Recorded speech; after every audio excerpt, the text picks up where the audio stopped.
Okay, yeah. So even though we're done the wiring, we're not all done yet. You're gonna want to keep this mass sensor here too. The air intake, you can keep it, but I never made a swap that it actually fit in it. And this here's, I don't know, it's just too bulky. I just buy a cheap eBay or make my own with a 4-inch exhaust for diesels. And buy a cone filter put on. You're gonna need this mass filter. So keep that. You might want to keep this rubber here that holds it on if you're gonna make your own intake. If you're gonna buy one, you're not gonna need it. But. Save as much as you can, but just what you need. Yeah. Yeah, you don't.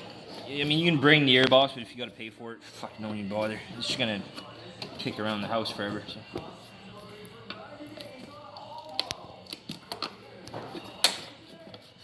So keep this. I'm gonna set it here for now. And the radiator, I usually keep the radiator. If you're doing an S10, use one out of a 4.3. If you're gonna do like an OBS truck, use the one that's in that already. Or a 454 one works good, but the one you have is good. I haven't done a square body yet, but you can use the one in the square body, I'm sure. See how this bulky just takes. Just keep this part here though, if you're gonna make your own intake. If you're not, then don't even bother with it.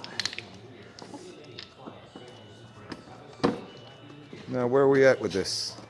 Well, we're gonna take the next step would be to take your rad hose out. You're gonna need the top and bottom rad hose for the LS motor, and you're gonna need this hose here that goes to the trailhead throttle body. And it usually there's a fitting right here that you can kind of adapt it on some radiators, some not.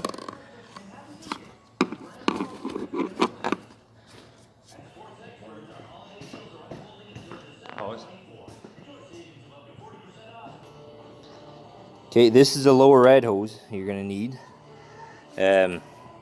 When you're taking out the motor, unhook it here, but first step, just unhook it there and try to catch the press down. Don't just let it run on the ground.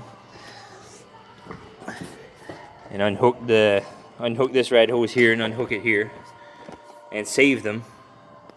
And then the step after, we're going to remove the shroud, the fan, because it will not come out with the fan. I've tried, unless you cut the rad support apart.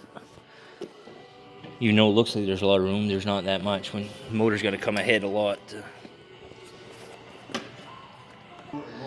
And for these hoses here, unless you're gonna keep the pressurized rad, just unhook them there and run 2 lines like out of a parts store. They're not expensive enough to really save. If you're gonna use this tank and that rad, then save them. But I prefer to use the rad that was in the truck or car I'm swapping the LS into.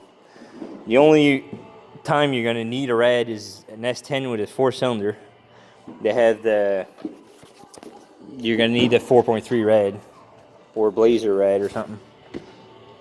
So yeah, any questions, just leave it in the comments.